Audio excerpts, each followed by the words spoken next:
Alright, good to see you guys today.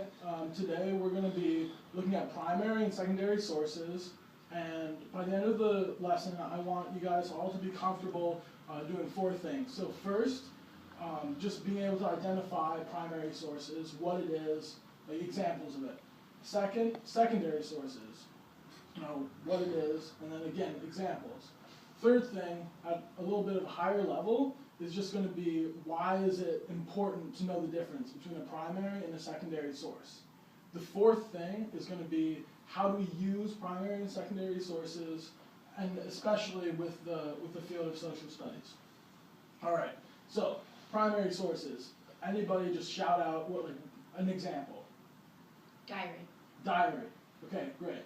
Declaration of Independence. Declaration of Independence. Yeah, exactly. So these are all good answers. The key similarity between them is they're written kind of at the time that we're studying. But I also want to just make sure that you guys all know that it doesn't need to be like a dusty book or something from a long time ago. So, example, I was at the Super Bowl just this past weekend. It was great, and I was taking pictures with my friends. I was tweeting about it, like hashtag Go Ravens. It was great. And all those things are primary sources because I was at the event. I was there at the time.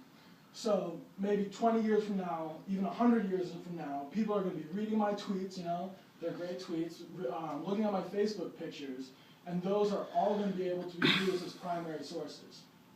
Now, secondary sources. Anybody have any idea what those are? No? Okay, that's cool.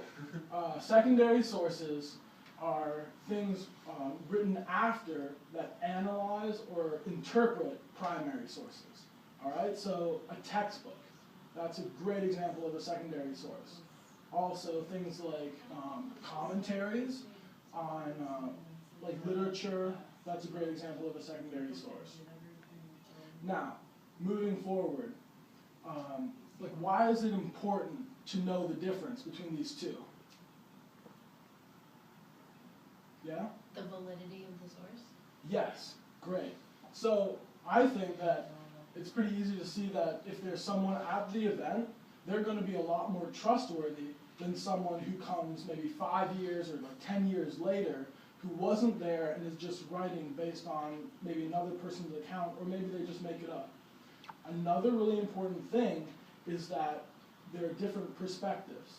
So maybe we're learning about ancient Rome, and we don't know what life was like back then, but if we read an account of someone who did live back then, a primary source, we'll see that we can have an insight into what they thought at the time or how life was. Great.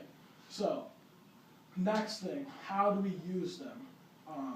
So say you're writing an essay.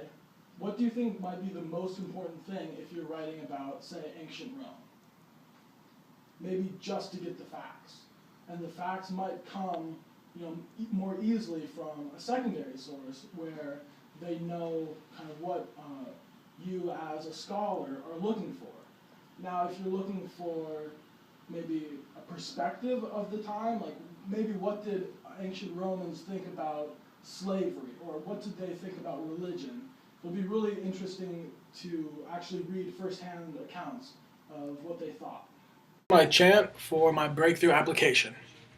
Primary sources will get you up to speed if it's perspective or validity you need. Letters, objects, and diaries are all primary sources. That will help you if you want in all your history courses. Secondary ones, however, interpret and analyze. But be warned that, wow, time flies. After many years, facts can be compromised. But secondary sources are good at compiling all the little facts that primaries won't be filing. These descriptions will serve you well, so you can always tell which ones to use and which one not to choose.